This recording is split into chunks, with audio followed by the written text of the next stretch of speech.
truck to go to the Lakers. All right, gentlemen, today is April 22nd, 2025. The Morrison County Board of Commissioners meeting will come to order. Please stand for the Pledge of Allegiance. I pledge allegiance to the flag of the United States of America and to the republic for which it stands, one nation, under God, indivisible, with liberty and justice for all. Morning, everybody. Good morning, Mr. Chair. Good morning, Mr. Chair. First on the agenda, additions and deletions to the agenda. Hearing none. Motion to approve, Mr. Chair. Motion made by Commissioner Blaine, Second. second by Commissioner Casper. Discussions? All in favor signify by saying aye. Aye. Opposed? Motion carried. Approval of the consent agenda. Is there anything within the consent agenda you'd like removed for further discussion? Motion to approve, Mr. Chair. Motion made by Commissioner Blaine, Second. second by Commissioner Moran. Discussion?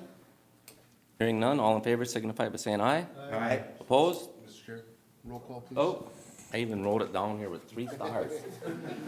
Roll call. So Commissioner Blaine, Aye. Commissioner Casper, Commissioner Wincher, Aye. Commissioner Moran, Aye. myself, Commissioner Lemire is an aye. Motion carried.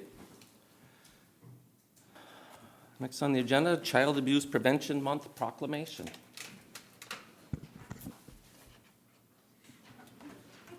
There we go. Good morning. Good morning.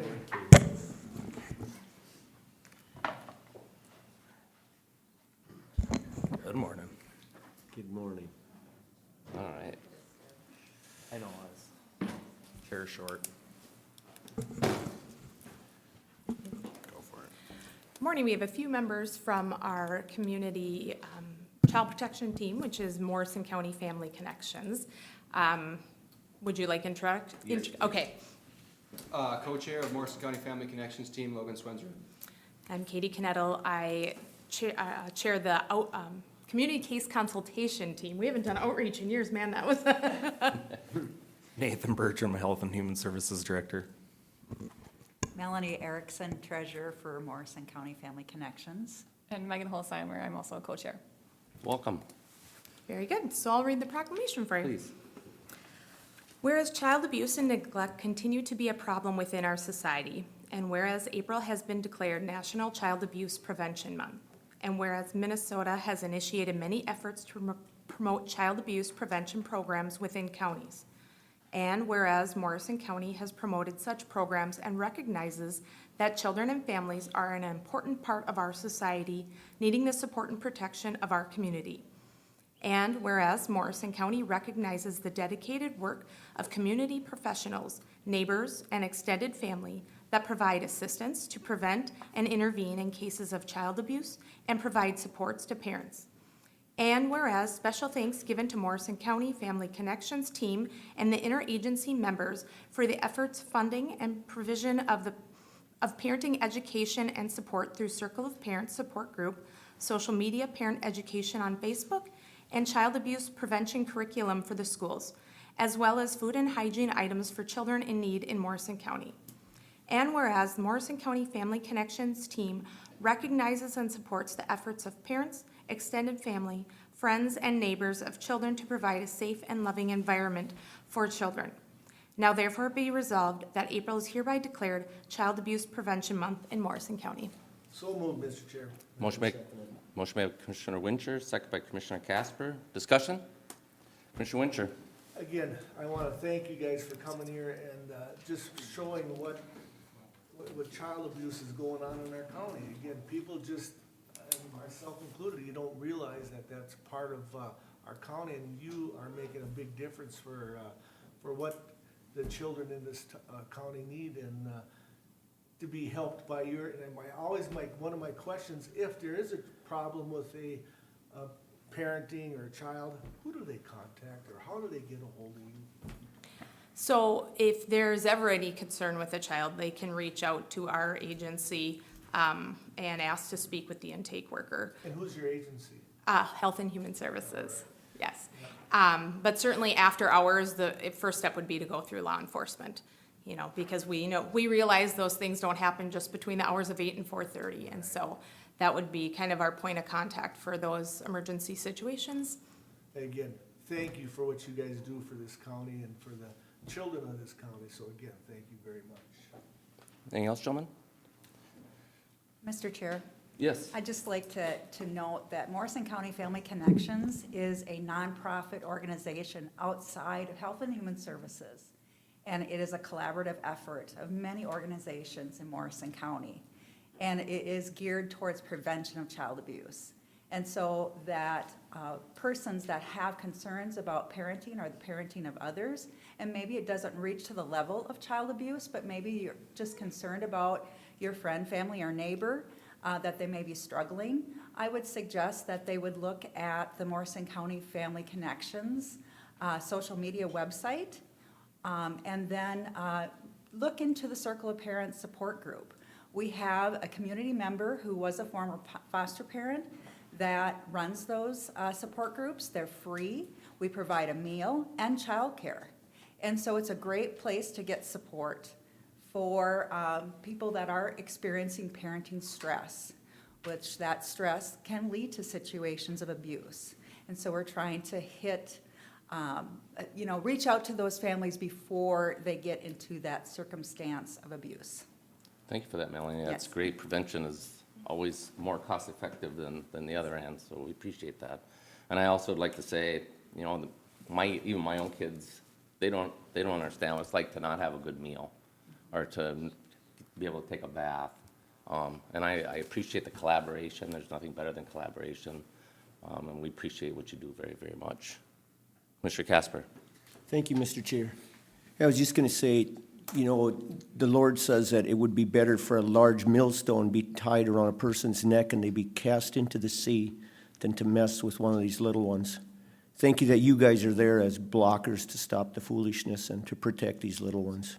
Thank you so much for what you do. God bless you. All right, gentlemen, we've got a motion and a second. Discussion? Hearing none. All in favor signify by saying aye. Aye. Opposed? Motion carried. Could we get a picture with you guys? Please? I'm going to abstain.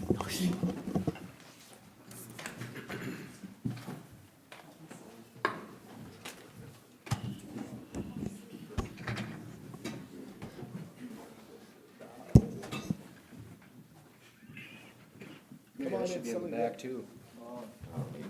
Center and some out. Come on in, Good, how are you? in the front row. Right here. Smile big, girls. There. You're in the center. Okay.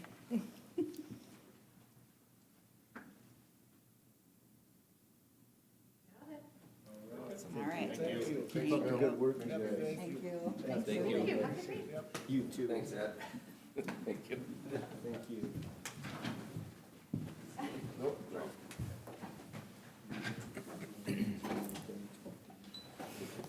That was really nice.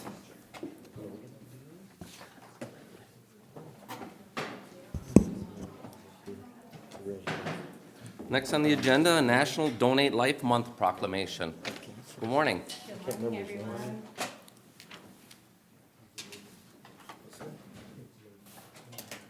We have you say your name for the record. Yes, that's Denise Vogel. I'm the Deputy Registrar at the License Bureau here at Morrison County. Welcome. I am here to read you a proclamation on National Donate Life Month.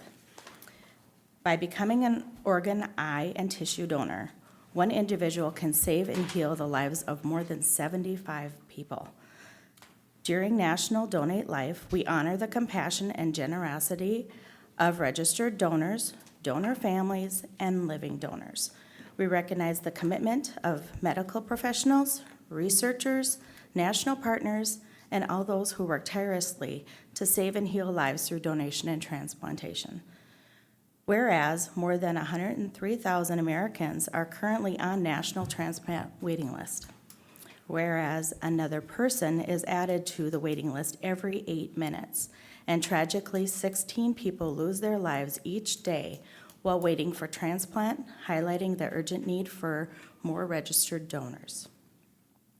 Whereas, please join Morrison County to help us honor donors, recipients, and their families and caregivers, also recognizing the clinical teams continuing their dedicated work during the time to help honor the gift of donation and save the lives of those waiting for a second chance at life. And whereas our efforts in promoting organ, eye, and tissue donation and the importance of registering your decision when applying for your driver's license or ID, simply by checking the box or donating to support education. And now, therefore, the Morrison County Board of Commissioners do by here proclaim April 2025 as National Donate Life Awareness Month. Thank you. Commissioners? Mr. Chair, I'll make a motion to approve this proclamation. Motion made by Commissioner Blaine, second by Commissioner Casper. Discussion? Commissioner Blaine? Mr. Chair, Denise, first of all, thank you for being here and Yes. for presenting this proclamation. And this is an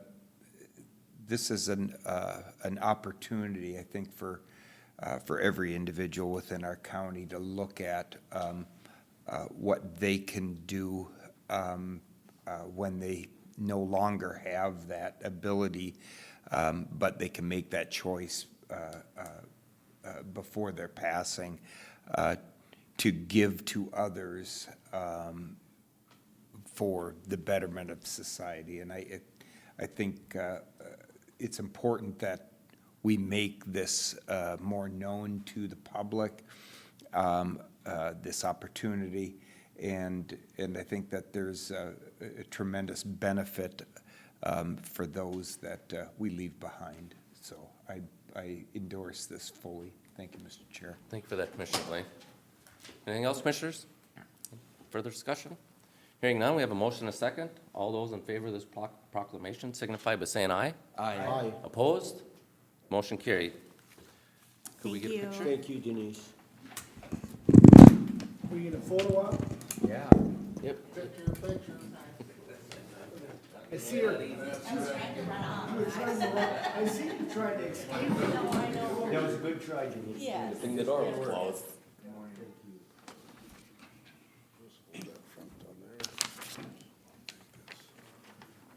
Am I in the middle? You are. Center it. There you go.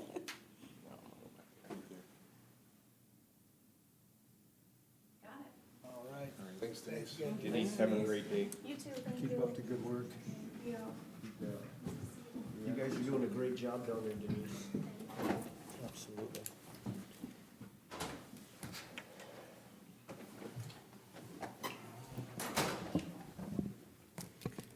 Number seven on the agenda, Month of the Military Child Proclamation.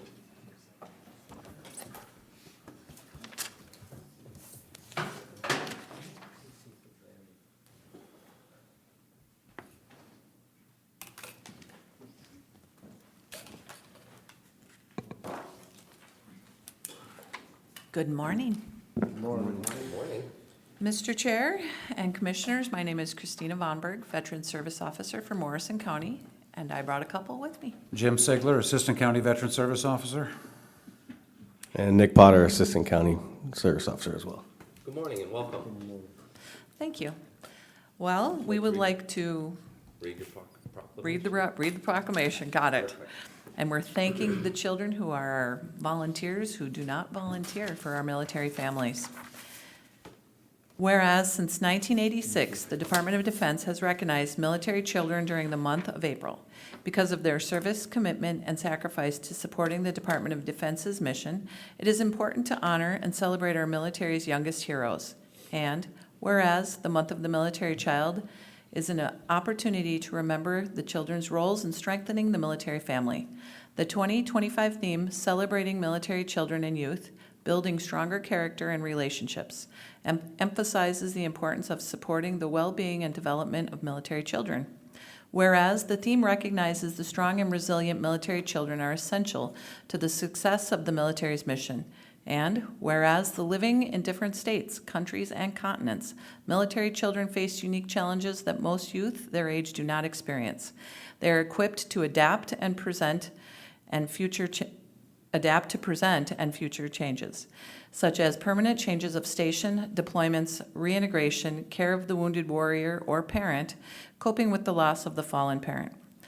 Through each new step in life, they always remain ready and resilient. And whereas we, the leaders of Morrison County, are thankful for the positivity and enthusiasm of military children, as we keep moving forward, we are committed to maintaining excellence in the schools, youth services, childcare, to ensure that families are always receiving the best programming, no matter where the next adventure takes them. Now, therefore, the Morrison County does hereby proclaim April 2025 as the Month of the Military Child, and encourage Morrison County to observe the month with appropriate ceremonies and activities that honor and support and thank our military children. Mr. Chair? Thank you so much. Yes, go ahead, Commissioner Blaine. Mr. Chair, as a military child myself, I would like to honor my father and my youngest brother as military veterans by moving this proclamation this morning. Motion made by Commissioner Blaine, second by Commissioner Moran. Discussion. Randy? You have it? I always got something with this. My question is, this has never come up before, has it, or has it?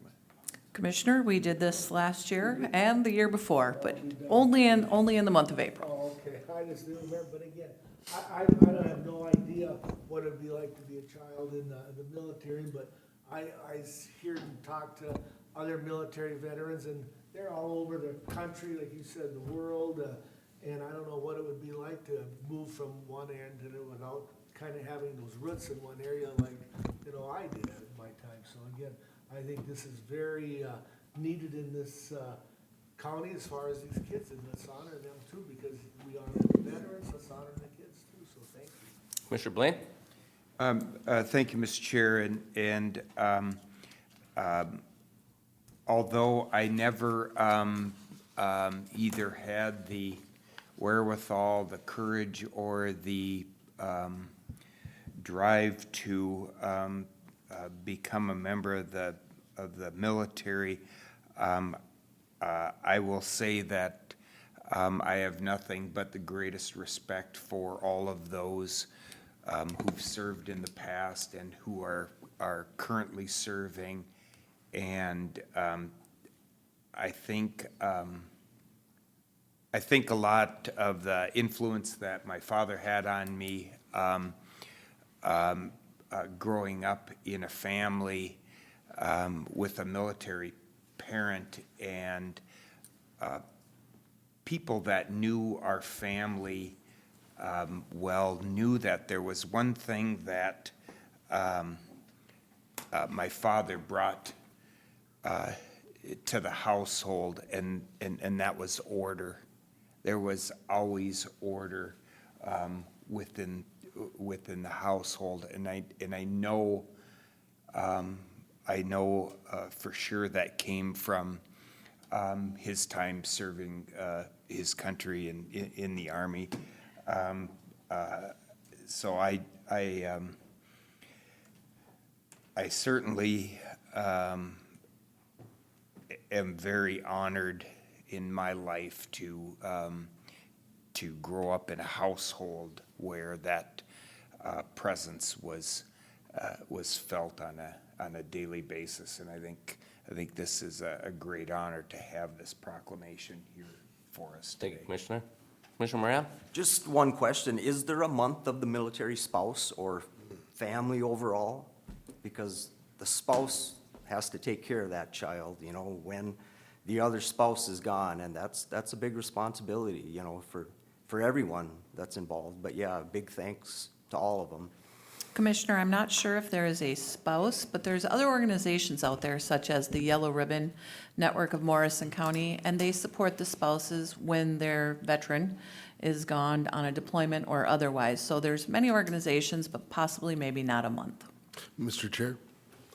Sorry, Chris, but I Googled it while you were providing that, and the Google says that May is the month of the military spouse, but if the board's interested in that recognition, we'll I'll work with Chris to dig further into that and look for an opportunity to recognize the spouses as well, so. It's a big responsibility for one parent to take over and while the other one's gone, so. Agreed. Thank you. I just want to say, Nick, how's it going? Pretty good. How long have you been here now? Going on 3 months, 3 months? so yeah, definitely learning a lot. Yeah. Good. Keep smiling. Always We smiling. like that. And Jim, Chris, we appreciate everything you do. You take care of, behind the scenes, you do take care of the spouses, you do take care of the spouse with the child, and most importantly, you take care of that soldier, and we appreciate it very much. Just a quick note from Mr. Moran about the spouses. Having deployed many times while I was on active duty, the active duty member deploys to wherever in the world. It's almost like a vacation for that person because we leave all our responsibilities at home. We go to do the job, but we leave our responsibilities at home. And you are absolutely correct. The spouse picks up all of that and more. Thank you for that. Gentlemen, we have a motion and a second. Mr. Chair, just one item before the vote. I want to highlight Chris and Nick and Jim and the efforts that they've done for this and our children. Commissioner Wincher highlights that this is recent. This is a recent action by the board in the last 3 years, so you're correct that this is new for us. But what Chris has done, reached out to all 5 of our school districts, distributed the purple shirts that you see them wearing today to many of our kids in those schools, so they can wear them with pride. She's reached out to local businesses that have sponsored our kids, our military children, with a treat and perhaps a movie that's coming up here very soon. So it's more than just this proclamation, as with many of our proclamations, but I appreciate the work that Chris has really done here to raise awareness amongst the kids, and it's really neat to see the youngsters and how proud they are to wear these dandelion T-shirts, which that dandelion's the symbol of military child. As the seeds blow in the wind, they grow where they're planted. So Chris and crew, thank you so much for raising that awareness, and I appreciate the opportunity, Mr. Chair, to highlight that. Thank you, Administrator LeBlanc. Mr. Chair, just Go real ahead, quick, Commissioner yeah, Casper. I was gonna say that, as far as these children go, that's, they have to mature at a very young age when dad or mom are deployed. And oftentimes, they go with, whether it be overseas, and then they've gotta say bye-bye to friends, make new friends. So they're forced to mature at a young age, and, a lot of them go into the military because of the example that you folks set. Thank you, you guys are heroes. Thank you so much for what you do. Sidebar, like you two gentlemen, we are all children of military people as well, different services, Marine, Air Force, Army parents. So that's kind of cool. Yeah, that is cool. Anything else, gentlemen? Hearing none, we have a motion and a second. All in favor, signify by saying aye. Aye. Opposed? Motion carried. Could we get a picture with you? Thank you.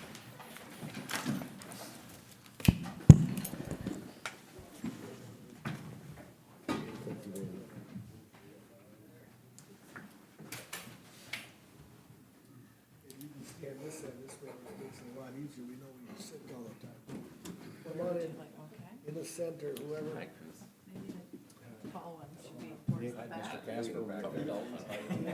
That's okay. You guys are front and center, man. Nick, can you just hold that front film there? It'll fall out.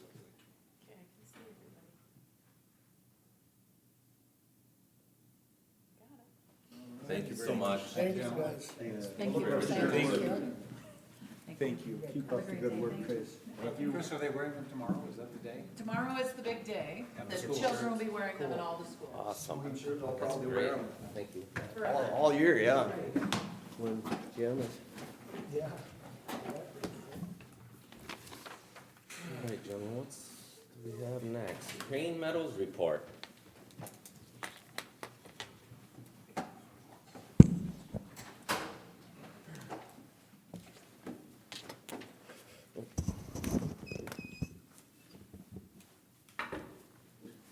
Good morning. Good morning, Mr. Chair and the Commissioners. Thanks for having me. I'm Bill Peterson. I know we met a few months ago. I am the project leader for the Sherburne National Wildlife Refuge Complex, which covers the National Wildlife Refuges in eastern Minnesota. Oh. I'm based at Sherburne National Wildlife Refuge. We have 7 staff there. one staff person at Crane Meadows National Wildlife Refuge, and another at Rice Lake near McGregor. Crane Meadows is part of the U.S. Fish and Wildlife Service's National Wildlife Refuge System. It's a system of lands primarily designed to help support migratory birds, so usually situated along the different flyways, and it's part of the U.S. Department of Interior, along with the Park Service. Very good. I'm originally from St. Joseph, Minnesota, and have worked for the U.S. Fish and Wildlife Service for the past 26 years, and just returned back to Minnesota last summer. I'm thrilled to be back with my family, and plan to be here for many years, and hope to return and give you updates on an annual basis or as often as you'd like to keep you engaged. So Crane Meadows is the largest federal property in Morrison County. It's 2,150 acres, and the refuge was established in 1992 to help protect the Rice and Skunk Lake watersheds and shorelines. Rice Lake and Skunk are amazing wetland resources on a regional level. While we used to have quite a few of these around the Midwest, water degradation has really reduced their value for waterfowl and other birds, but fortunately we still have them here. Perhaps not looking like the most idyllic lakes right now, but that great water quality results in some phenomenal wild rice beds that are great for birds and great for recreation. And what makes them so great is the watershed quality. In addition to sound land use practices along the Platte River, the extensive sedge meadows that we have surrounding the lakes help to filter water coming in, and most importantly for wild rice, rather than seeing the flashy systems that we do in areas that have extensive wetland drainage, those wetlands act as sponges and gradually release the water into the watershed, so we don't see the flashy water bounces that can kill wild rice during the midsummer. For the Fish and Wildlife Service's responsibilities, we're mostly focused on managing the sedge meadows and oak savannas. Primarily this time of the year, we're doing prescribed burning. We prescribe burn about 15% of the refuge annually, so we should be right around 250, 300 acres, and that's scheduled to start later this week. So we have experienced fire crew, 3 professionals that manage those and work closely with the DNR and town fire groups to ensure that they're conducted safely, always, and that we are cautious about where the smoke is going. And the result is phenomenal oak savanna. This is the only spot in Morrison County and one of the few in central Minnesota that's open to the public and gives people an opportunity to come see oak savannas and get a sense for what this area looked like several hundred years ago. And it's great for rare and uncommon wildlife, primarily birds, and that's one of the main uses that we have at Crane Meadows National Wildlife Refuge, are birding groups. We host rare birds that are hard to find elsewhere in this area. A lot of what we're doing, because of our limited capacity, is trying to be strategic about the types of uses that we promote and the outreach that we do.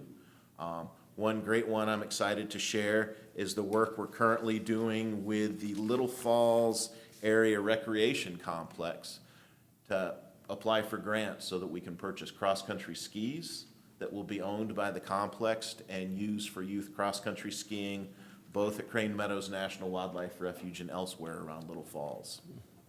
It's a great opportunity to get people out during the winter months. We don't have the birds that we do during the summer, but still a great time to go see oak savannas and prairies and enjoy the outdoors. Another program that we do, working closely with local sportsmen's groups, is a disabled hunter deer hunt every fall. The refuge is closed for 2 days. We have large insulated blinds where the disabled hunters can sit, and they do quite well. Another one, working closely with the Friends of Crane Meadows National Wildlife Refuge, is birdhouse building and bird feeder building. It's open to the public. They have the chance to come in and build their own feeder or house and take it home with them, and extremely popular, especially during the winter months when outdoor activities are less comfortable. And whenever we're doing habitat restoration and all other actions, we really try to make a point of bringing out youth.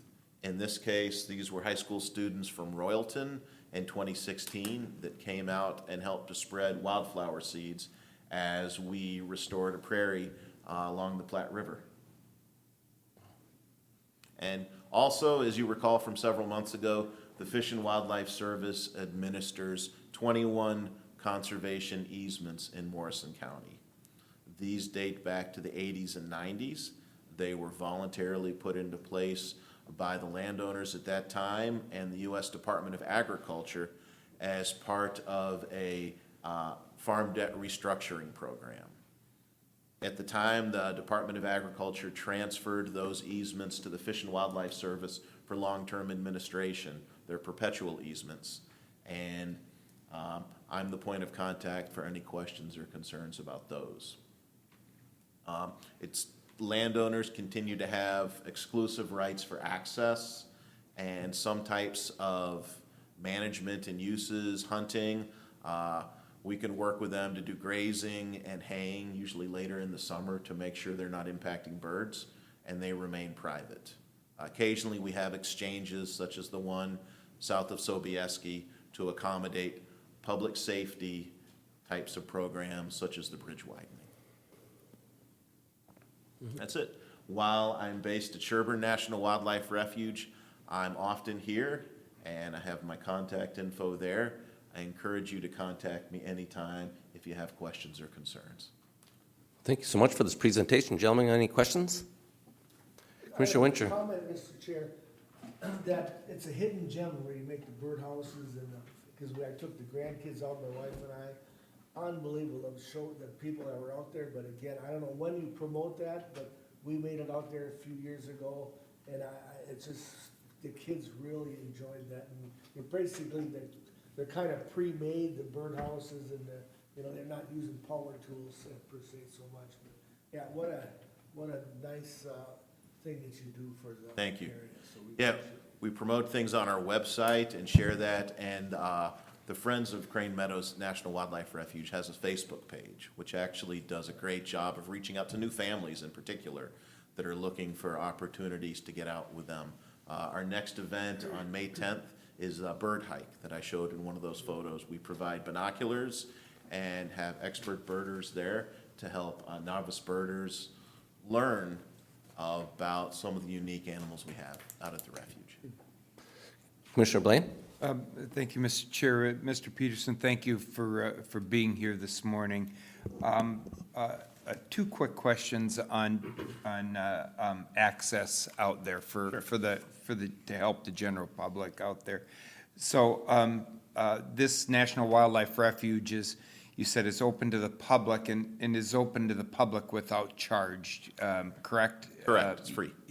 Different than state park access. You have to have a state park sticker or membership there. And then I think the other question that comes up that I struggle with answering, that's why I needed to ask you this question now, is time of open access. Is access to Crane Meadows, throughout the day, throughout the evening? Is there limitations? Sunrise to sunset. Sunrise to except sunset. if you're going out early, say to hunt or something like that. But normally, yes, sunrise to sunset, and we have hiking trails, particularly along the Platte River. You also have opportunities for cross-country skiing there in the winter, correct? Yes. When we actually have snow, if that occurs. It's fantastic. Thank you. Thank you again for being Room here. cross-country trails along our gravel hiking trails when we have enough snow. And of course, people, if they want to, bushwhack, and take their own cross-country skiing, cross-country, they're welcome to do that too. Yeah, thank you again for being here. Mr. Casper? Yeah, thank you, Mr. Chair. Yeah, Mr. Peterson, a couple of questions. In your slides, you mentioned something about water degradation and then also flash waters, was it, with regards to wild rice? Can you tell us what that's about, what you're referring to? Sure.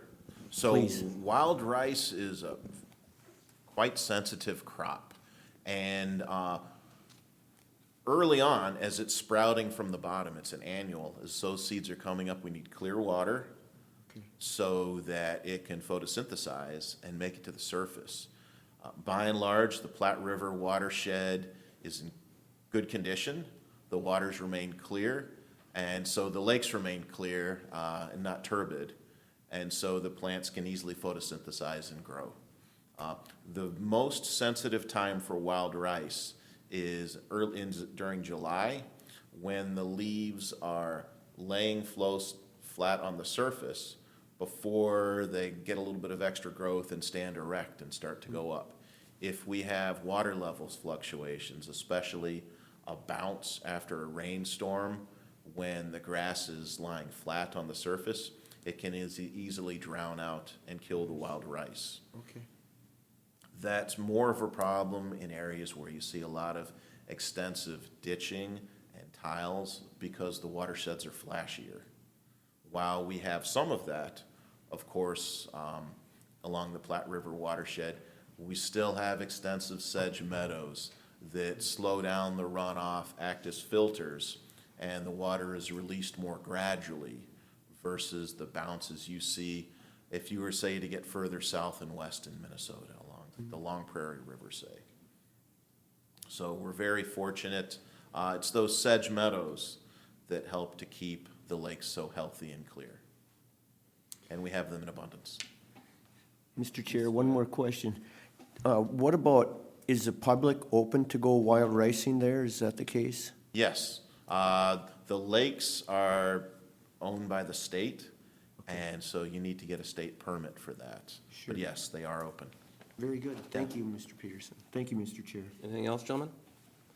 I just like to thank you for being here today, and I like the fact that you collaborate with schools and get the kids outside and teach them a little bit about wildlife. It seems like they don't get as much of that as they should nowadays, and that's a great thing to do, and we look forward to you coming back again. Thank you, Mr. Chair.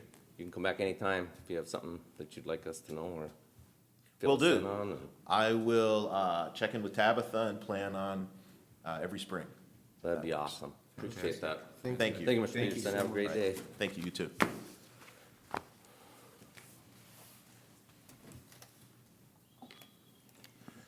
Next on the agenda, we have Northland Reliability with the project update.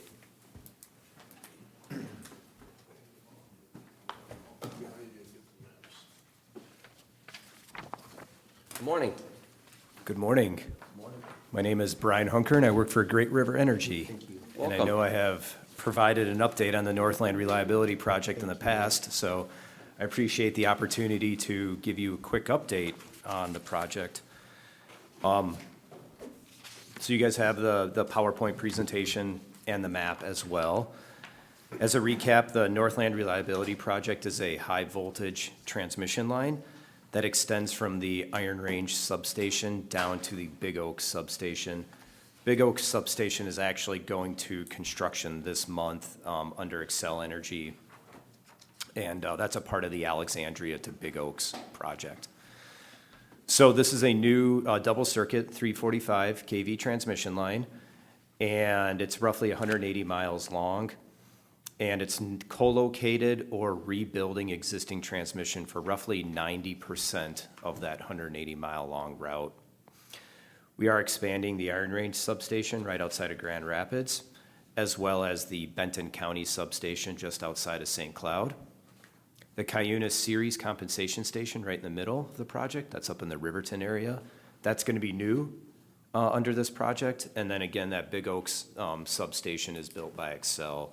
We also terminate at the Sherco sub right outside the plant, and no changes will happen at that facility. As a quick recap, this project is part of MISO, which MISO stands for the Mid-Continent Independent System Operator. So they're the grid operator for essentially the central part of the U.S. This project is highlighted in blue. There's a whole series of projects that are highlighted in orange there on the left-hand side. And this is part of MISO's Tranche 1 regional plan for grid reliability and enhancement. We are getting started on Tranche 2.1 at the same time here. So our big news is that the Public Utilities Commission of Minnesota did approve our route, and that happened on February 28th of this year. And again, this is an increase in co-location. Fortunately, is the PowerPoint not working? I'll fire it back up. Okay. So the Public Utilities Commission approved our route, which increases co-location by 5%, so from 85 up to 90%. And what that allows is for the reduction of a new right-of-way and the consolidation of existing transmission lines. There are some areas where they expanded it to allow us to work with landowners, such as the Swatera area, south side of Long Lake. Worked with the Department of Transportation as well as MnDOT for the Mississippi River crossings, in which we're going to be rebuilding on existing transmission at those locations. So specifically here in Morrison County, there are no changes to the route as approved by the PUC. We are still co-locating with GRE's MR line for that portion of the project. So we will be building on the west side of the MR line. There are certain locations where we do shift both transmission lines to move further away from homes or barns or outbuildings that might be out on the landscape. So a couple upcoming milestones here as we continue with our engineering of our project, as well as the substations. We're going to continue with permitting on that project. We are collecting soil borings on the project.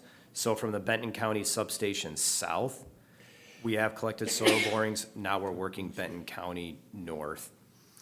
We will be entering into road use agreements with various counties and townships, road jurisdictions, and that will help to alleviate any concerns there. We have cleared trees at the Benton County substation. We are looking to begin grading that facility in July, maybe August of this year. Down south in Sherburne County, we anticipate material delivery to start in August, laying construction matting in September for a foundation start in October. And if you go to the next slide, we talk about our 3 construction phases. Down from Benton County south to Big Oaks and Benton County sub south to Sherco is considered phase 1 of construction. That'll be roughly 2025 to 27. That is the rebuilding of 2 existing transmission lines. Our plan right now at a real high level is to start at the Sherco substation, work in a figure 8 configuration. So we'll start at Sherco, work to where the 2 lines crisscross one another, go back up to Benton County, and then come back down the east side to the Big Oaks substation. So that is the area where soil borings are done. We're going to begin material delivery, matting, and the foundations. Here in Morrison County, you guys are in phase 2 of our construction. So that would be between Benton County substation and the Cuyuna Series Compensation Station. So we anticipate, again, that work is going to happen in between 25 and 27, 28. We have started taking soil borings in Benton County. And then phase 3 of construction is Cuyuna North up to Iron Range, and that's going to happen in 27 to 29. We have an in-service date of 2030 for this project. So our construction steps are to clear trees and establish that new right-of-way if needed. It also will establish any work areas such as pole intention sites that might be outside of the right-of-way. Pole intention site is where we set up our conductor and we pull the conductor off the reels. We will, of course, mark and stake the edges of the right-of-way, as well as the structure locations. That's with a simple lath. And then establish foundations. In this case, we're using a drilled pier, so they'll come in, auger down. Roughly the foundations are going to be 8 to 12 feet in diameter, depending on soil conditions. They'll be 20, 30 feet deep on average, and then concrete will be poured into that. And then the structure is assembled. It's set with a crane on top of that concrete pier foundation. You can see in that far right-hand corner picture, there's a anchor bolt. Essentially, the steel structure is bolted to that anchor bolt foundation. Then we string the conductor, and then we go through and do any restoration or cleanup that may be needed. Next slide. So we are also going to continue with our field surveys. So those could be cultural resource reviews, rare plant reviews, wetland reviews. We were able to complete roughly 70% of our line last year.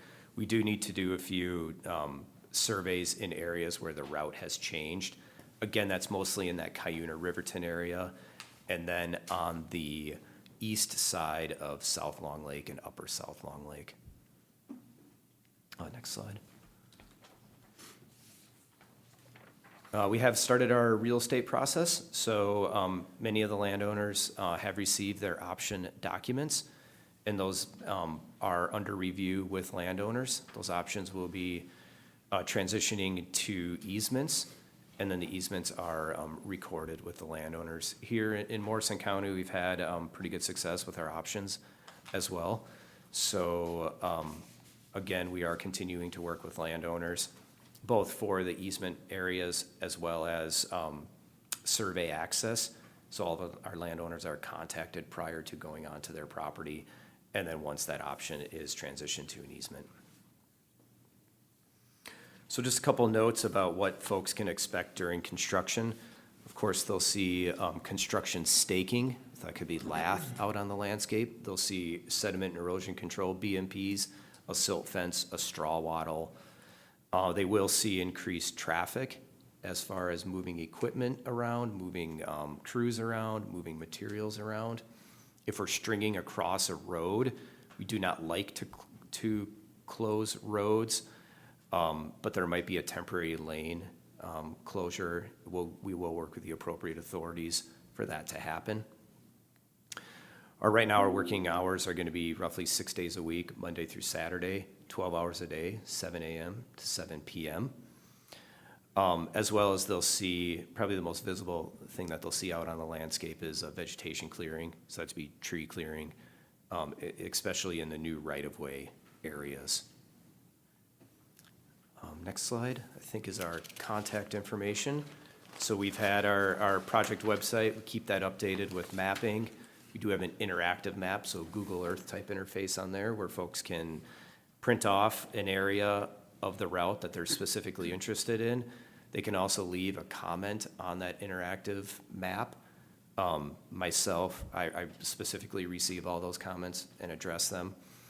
We also have an email and a hotline where folks can either call or send us a message if they choose. Thank you so much. Sure. Gentlemen, got any questions? Mr. Casper? Yeah, thank you, Mr. Chair. Just a simple question here. Brian, have you seen a share of pushback from, as far as for land easements within our county, or how's that going? You know, we all remember the Glenwood line where there was people going out there and cutting structures at night and tipping them, and just wondering how that's been going, if there's much push. Right. I think the folks who attended our public meetings, provided comments at those public meetings, still continue to provide similar comments on the project. And some of them do require us to work with them a little bit more than other landowners. Okay. Mr. Blaine? Mr. Chair, thank you. Brian, always good to have you here and keeping us up to date on everything happening with this.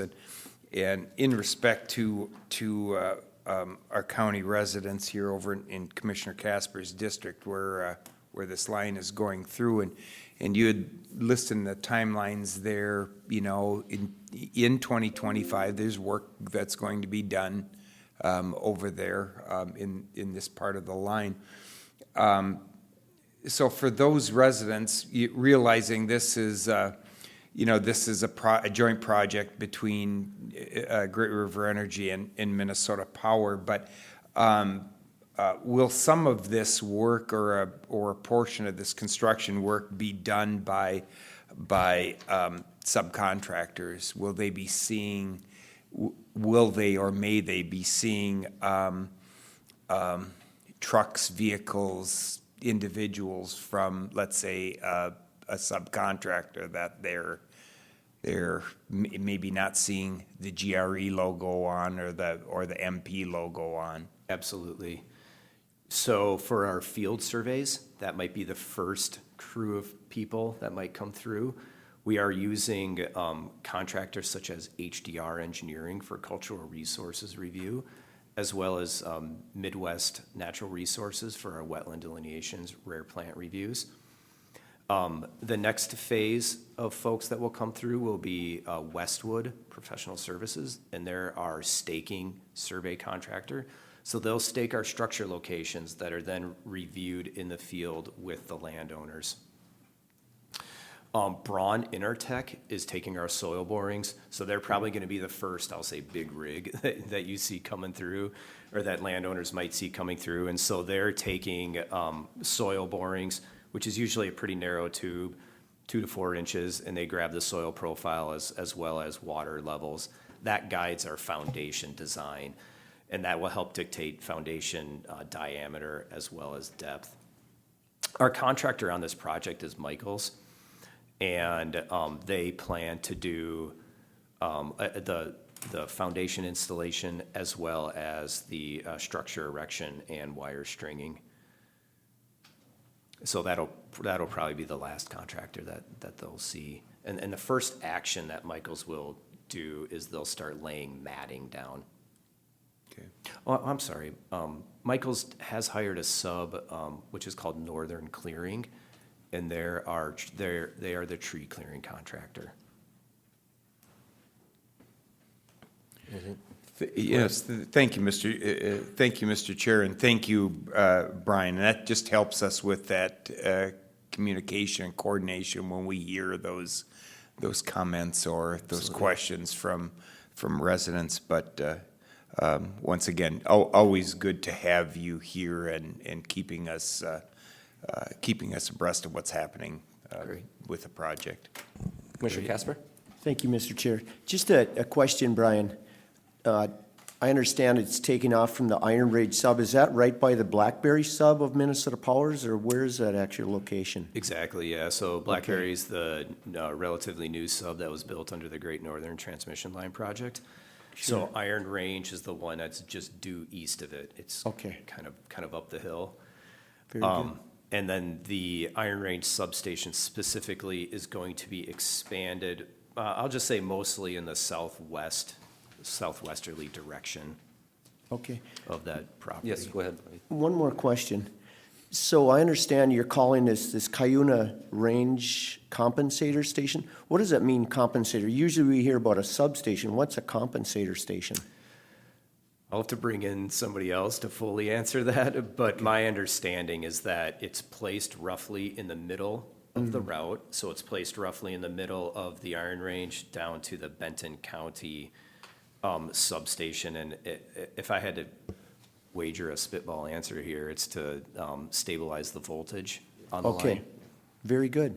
Thank you. Sure. Thank you, Mr. Chair. Anything else, gentlemen? I just want to say thank you for your transparency, having town hall meetings, providing your email addresses and contact information. And it's important to us, but it's really important to Commissioner Casper because it completely goes right through his whole district. So Absolutely, appreciate that yep. very much. And those have been, the contact information on the screen here has been with us since the beginning of the project. We are going to continue it all the way through construction so that there is a consistent line of communication should anybody have questions. Yeah, no one can say you haven't been transparent, and that's very important, especially when you're it's 180 miles. There's a lot of people that you'll be going through, and Absolutely. I can't imagine that's Right. an easy task. Absolutely. Okay, thank you. Thank you so much. Come back whenever you want. Okay, great. Keep up the good work. Thank you, Mr. Chair. Absolutely. Next on the agenda, Land Services.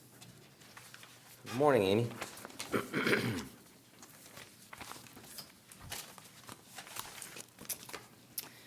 Good morning, gentlemen. Amy Kowalczyk, Land Services Director. Got Morning. 3 items for you today. All of these are following the Planning Commission meeting from last week. The first one is to consider the rezone request from Dustin Wellner, and that is to rezone a parcel of land from commercial to agriculture for the purpose of constructing a home. The Planning Commission did recommend approval of this request. Just as a reminder, Mr. Chair, rezones cannot be conditioned, and so they're either granted or denied. Thank you for that. It also needs a supermajority too, right? That is correct. What is the wish of the board? I'll make a motion for more discussion. Motion by Commissioner Wincher.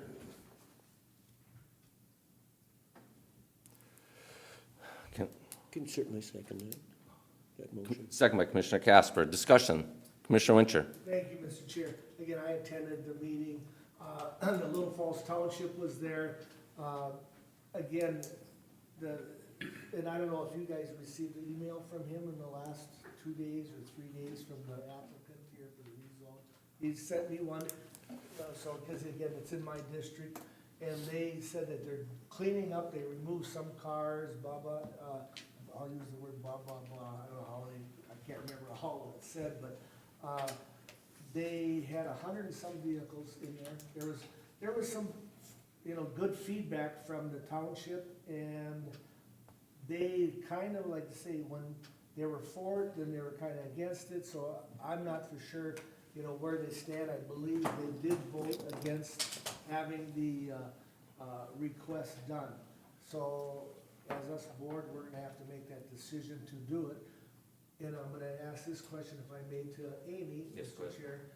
So if we were to approve the rezone, I believe there's some violations possible that they would occur then, that they don't occur at this time because it is in commercial? Mr. Chair? Yes, go ahead, Amy. Great question. Yes, they're walking a fine line now because the business that accumulated all of those cars, according to the applicant, was an automotive repair business, which is no longer functioning. So now we have the 100+ cars out there, which then turns into an unpermitted junkyard. And even in the commercial zoning district, you need a conditional use permit to establish that. So we're teetering on that right now. If this area is rezoned to agriculture, a junkyard is prohibited in that area. So there isn't even a permit to be gotten. So then that turns into a full-blown violation at that time. So yes, we would be creating a violation here. So, and my thing is, if we wanna get this cleaned up, and again, it was brought up that, the DOT may redo something with Highway 10 and 35 there. That one, I believe one of the, board members brought it up, that could last another 10, 20 years if they're gonna do the road or whatever, and so I don't think that has a bearing on it. But in my thinking that if we wanna get this place cleaned up, then I believe, and I'm gonna go along with the rezone. So just because if it does have some challenges there's no question of, but the people seem very sincere. So I'm gonna, look at that, but they are cleaning it up.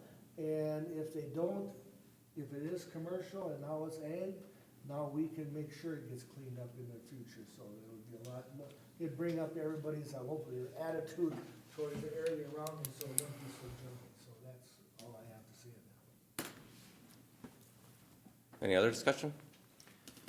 Oh, do we got this on the floor? Yes, okay. Any others? Good. Commissioner Casper.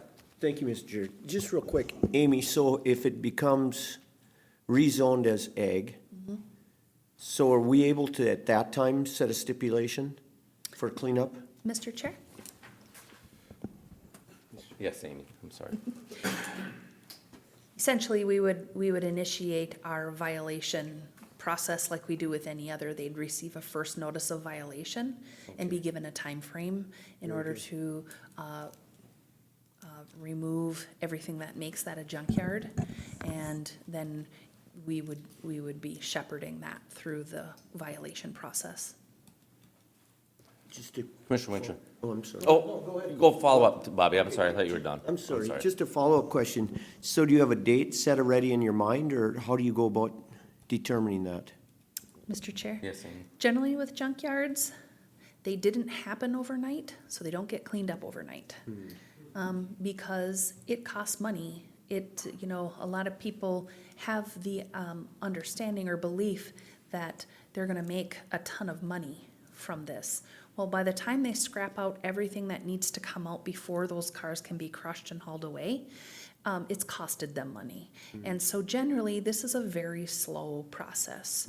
And this is one of, I'll say junkyards are one of the most difficult items for us to deal with because it's an absolute mess.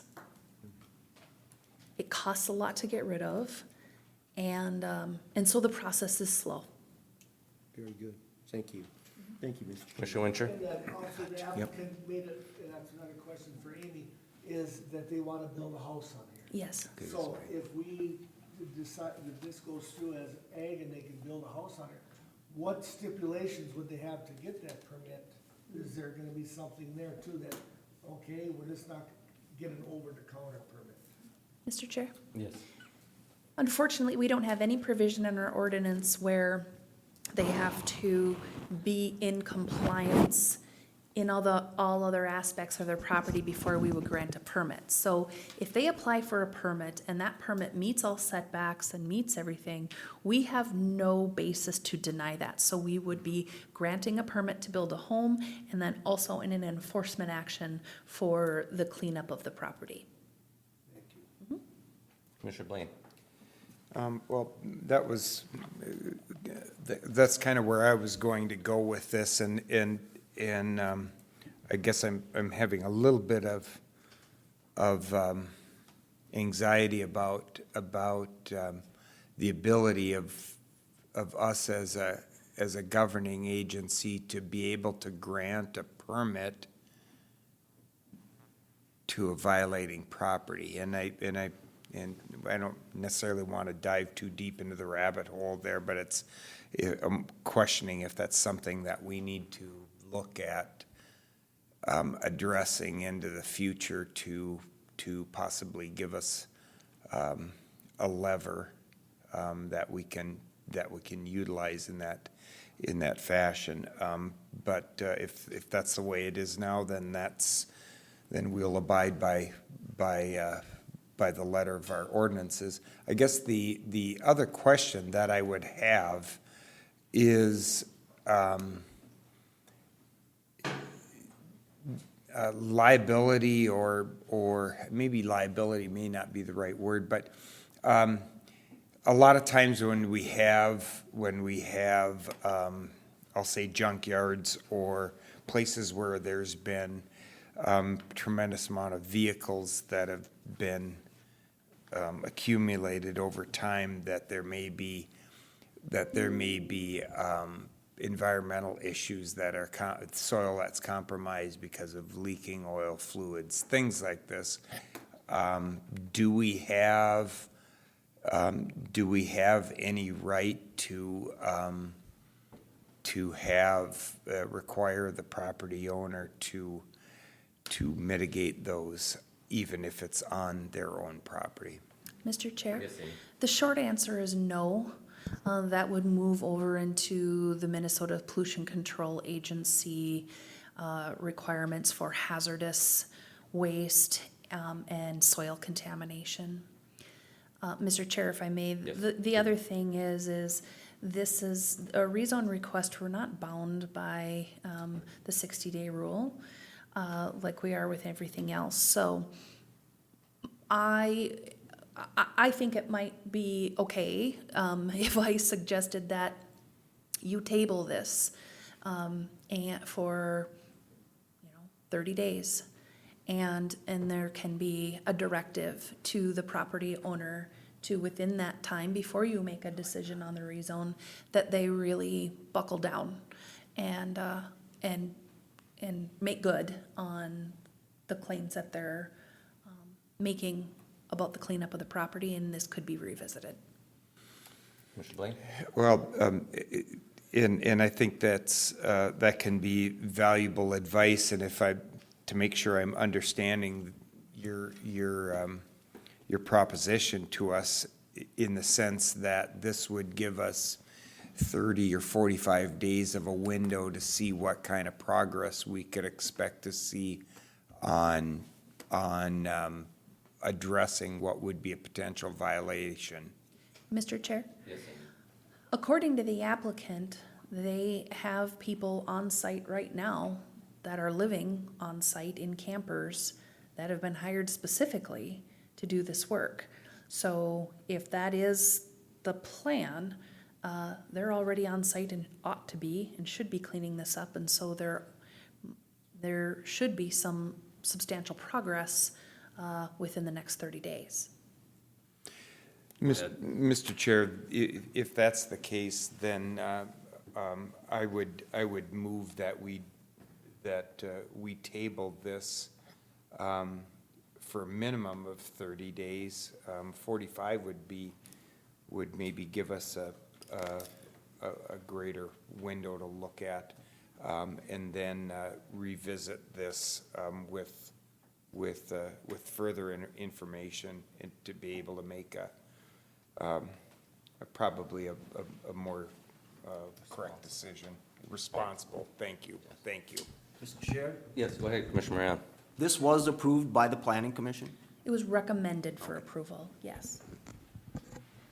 And when you said it doesn't fall within the 60-day rule, could you explain what you mean by that? Mr. Chair, when you're asking for a change to the official zoning map, we're not bound by the 60-day rule, like if someone's asking for a permit, like a conditional use or interim use permit, or a variance. So we have a little bit more leeway with the time frame that we have to make that decision. And I don't see that if we do put a time frame on this, it should not hinder the productivity of what they're doing. No. Even if we didn't change the zoning district and they clean that mess up, they could still build a house there. No. No No. housing in a commercial No. district? Dwellings Okay. are not allowed within a commercial zoning district. Okay. I agree with Commissioner Blaine. We look at this within 45 days, but that's up to someone else. I'd like to hear what Commissioner Winter has to say, being this is.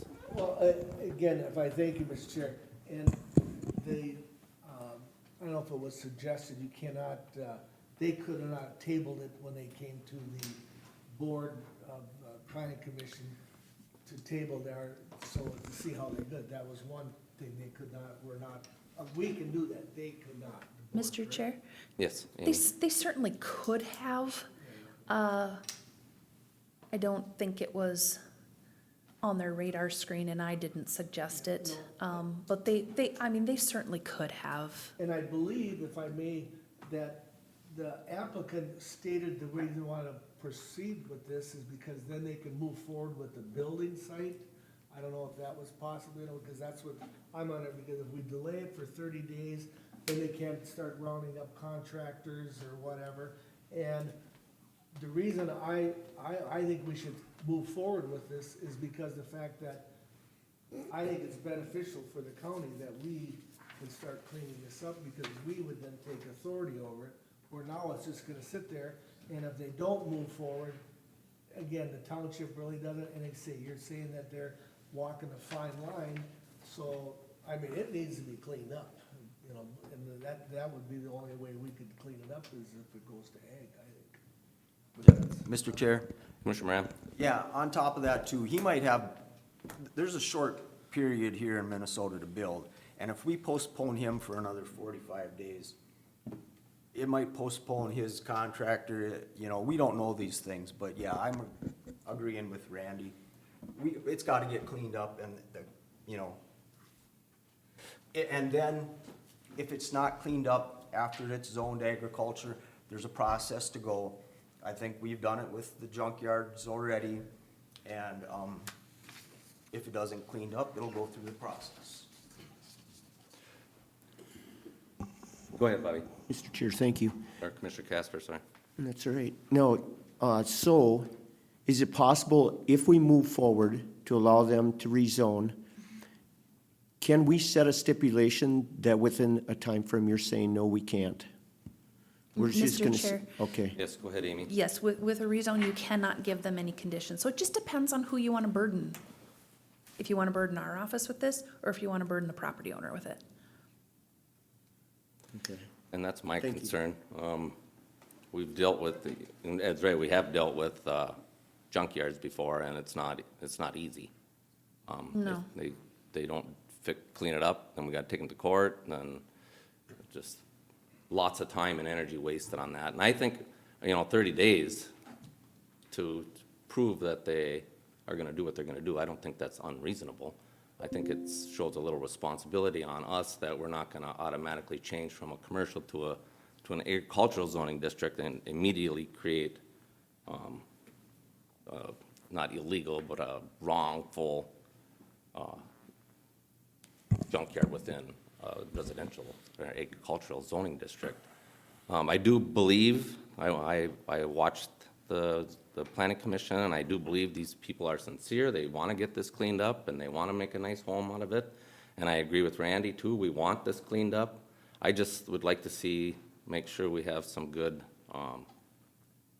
responsibility on those to show us that they are going to do what they say they're going to do. And I don't think 30 days is going to hinder any production, because it's going to take them longer than 30 days to clean that up to even be able to build a structure in that facility. That's my 2 cents. And if I missed, is it okay for me to read this email that they sent me? I believe so, yeah, it's to So you. it says, "Hi, Commissioner, we want to let you know before your meeting on the 22nd that we have gotten roughly 40% of the broken down cars off the property. We have also removed the bleachers." I don't know where the bleachers were. "We are going out of town to visit Easter, and we will continue remove and clean up when we return. Thanks for considering the application." So that's just, I don't know what 40% is, 40%, so is there 40 cars gone? I don't know. Mr. Chair? Yes, go ahead, Amy. It's unfortunate they didn't communicate with us, because we certainly could have gone out to verify what had been done. So we certainly would have been more than happy to do that. That's my fault, I probably should have followed up too and went out there and looked at it, which I never did, so. Mr. Chair? Yes, go ahead. Just to kind of balance things out, there's currently a motion and second on the floor for the matter to approve this, so any amendment or a postponement or tabling would require an amendment to that motion. And then second is, I would ask you to consider timing of the actions. So I've heard 30 days, I've heard 45 days, just to really sparse this. In 28 days will be the next board, or will be a board meeting, and 42 days would be a board meeting. So I want to make sure that we're also considered to what Commissioner Moran brought up of, not missing a season. And if in fact 40% have already been removed, Amy, could your office make it out there, say in the next 14 days? And maybe we Absolutely. table it for 14 days and let her office have a chance to go out and do an inspection and then come back and pull it from the I table. like that idea, so so what's our next board meeting, what day would it be? The 6th of May. Okay, and I would amend my motion To table the action table until, action till the 6th of May, based on the land services, see what they've done Okay. out there. Bobby, you agree with that motion? Yeah, I think that's a great Second? idea. It Okay. doesn't push it out so far. yeah, It's couple still weeks. reasonable. All right, gentlemen, so we have a motion and a second to put this on the table for 14 days at our next board meeting. Any further discussion? Hearing none, this roll call? it is not, Mr. Chair. Hearing none? All in favor signify by saying aye. Aye. Opposed? Motion carried. All right, so Mr. Chair, I will, before May 6th, then then we will be out on site and we will arrange that with the property owner and go through to inventory what is there. We'll try to do that fairly close to the meeting so they have the most time, but I'll communicate that with them today as far as what Yes, happened. great. So then they get motivated and then we will have a report back to you then on the 6th of May. Great, thank you. Okay, all right. Okay, the next item I have for you is to consider the conditional use permit request from Zachary and Luz Schreifels. This is to allow a 5th dwelling within a quarter or 40 acres. This would be allowing 1 dwelling on Lot 6 of Outback Estates. This was recommended for approval by the Planning Commission with 1 condition, and that is that the scrap, vehicles, and debris must be removed from Lot 6 by October 31st, 2025. Commissioners, can I get a motion? It's my district, I'll make a motion. Motion by Commissioner Winter, I'll second. second by Commissioner Moran. Discussions? This was pretty straightforward. The Planning Commission did a good job with discussing this one on. I believe the home is going to be on a 5-acre parcel. That's correct. Okay. Any other discussion? Hearing none, all in favor signify by saying aye. Aye. Opposed? Motion carried. All right, thank you. And the last item I have is to consider the proposed land use control ordinance amendments. These were also recommended for approval by the Planning Commission at their last meeting. The items that these address are biofuel plants and setback to wetlands. Commissioners? Motion to approve, Mr. Motion Chair. made by Commissioner Blaine, I can second. second by Commissioner Casper. Discussions? Commissioner Winter? They had great questions, the board did on this, so it was well vetted, and again, it went through with flying colors, so again, I appreciate the work that the board, Amy, you guys did, so on that one, that was a lot of work here. Thank you. Thank you, Amy. Further discussion? Hearing none, all in favor signify by saying aye. Aye. Opposed? Motion carried. All right, thank you, Mr. Chair, that's all I have. Thank you, Amy. Have a great day. Amy, just right quick before you leave, Yeah. Mr. Chair. Yes. I know the board just passed the action, but I just wanted to get on the record that there was a public hearing for these items. Is that correct? That is correct, yes. And there was no input received, so, but just wanted to capture that. Thank you for that, Administrator LeBlanc. All right, thank you. All right, moving right along. Administrators report. Thank you, Mr. Chair. 2 items here for the board. The first is we received a mailing from the Minnesota Department of Human Services, and I'll go back to here. Oops, sorry. All right, so Department of Human Services, and it was addressed to the chair, and I would just like to read an excerpt from it.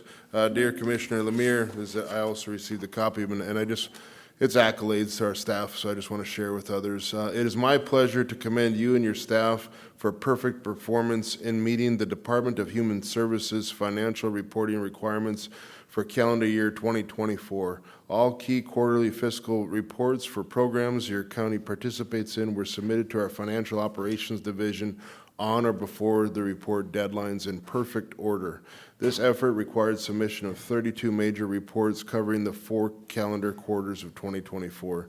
Further on, it goes on to say, I know this accomplishment requires planning and efficient operation and teamwork within your county Human Services Department.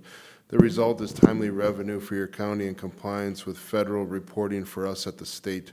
Please congratulate your management and staff on the superb effort. Signed by Shireen Gandhi, Temporary Commissioner. Just a great job by Nate and Health and Human Services and Derek and our financial teams and across that entire department. And on that note, Matt, that's not an easy thing to do. Not at all.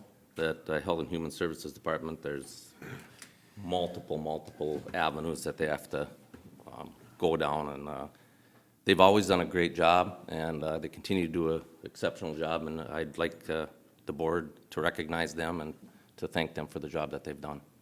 And they've also seen a fair amount of transition, started with Jim Shabluski leaving here, I believe over 30 years Jim had with us and did a great job, and Derek stepping into that role, just cresting his 2nd year, if I recall right, and then also teammates within that element, and, stepped in stride and just really have done a remarkable job, and very fortunate to have the crew we have here. Yeah, thank you for that, Matt.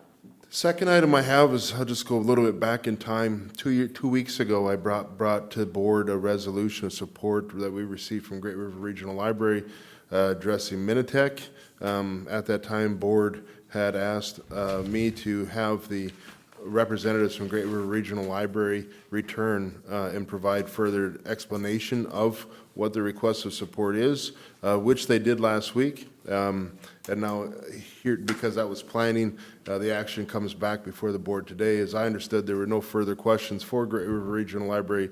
The resolution has been handed out to you. It's very similar to the one that was read 2 weeks ago. If the board, in order to take action on this, it would require a motion and a second. And if that is not received, it'll just be determined that it was not considered by the board. So with that, if there's anything else I can provide on this. No, well, gentlemen, you heard the comments made by Administrator LeBlanc. Is there a motion to put Minitech's support with a resolution on the table for a vote? Is there someone willing to put this motion before us for a vote? Last time, gentlemen. Is there anybody willing to put this resolution before us for a vote? Hearing none, Matt, it's obvious that no one wants to take action on this right now. Thank you, Mr. Chair. That concludes my report. All right, gentlemen. We're going to our schedules. Tabitha? April 27th through May 10th. April 27th through May 10th. Who went last time, do you remember? I went first last time. Okay, Commissioner Casper. Okay. Let's see. Okay, starting on Tuesday, April 29th, Planning Commission, 8:30, a planning session. And then at 6 o'clock in the evening, PC BOA. And then jumping over to the 1st of May, Thursday, 8:30 is off-site at Sourcewell. And then Friday, May 2nd, 8:30 T-SWAC out at the landfill. And then we have the employees, Morrison County Employees Breakfast on May 6th at Tuesday at 7 to 8:30. And then at 9 o'clock is Teams Board meeting. And then on the 7th of May, I don't know that I'm gonna make that, but that's the day of caring. Wednesday, May 7th. And then May 8th, I have a meeting in Little Falls here at City Hall, 6:30 PM. Camp Ripley. Oh, God, boy, I think I mislabeled it. Camp Ripley Veterans State Trail meeting at 6:30 in the evening. I crossed 2 letters there, but that's all I have, thank you. Very good. Thank you, Commissioner Casper. Commissioner Wincher? He's got me covered, other than I wanted to make a note on the 29th, there is no, planning commission, it's just board of adjustments. Okay, thank you. Thank you, Randy. Commissioner Moran?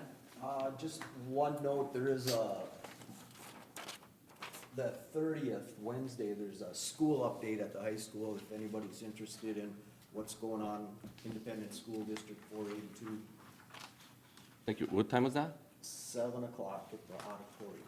At the high school auditorium? 30th. Yes. Thank you. And myself, I just got one thing to add, Tabitha, the 30th, HRA, 9 o'clock. That's it. Anything else, gentlemen? Tabitha? Administrator LeBlanc? No, Mr. Chair. Hearing none, meeting adjourned. Good job. Thank you, guys. Appreciate it.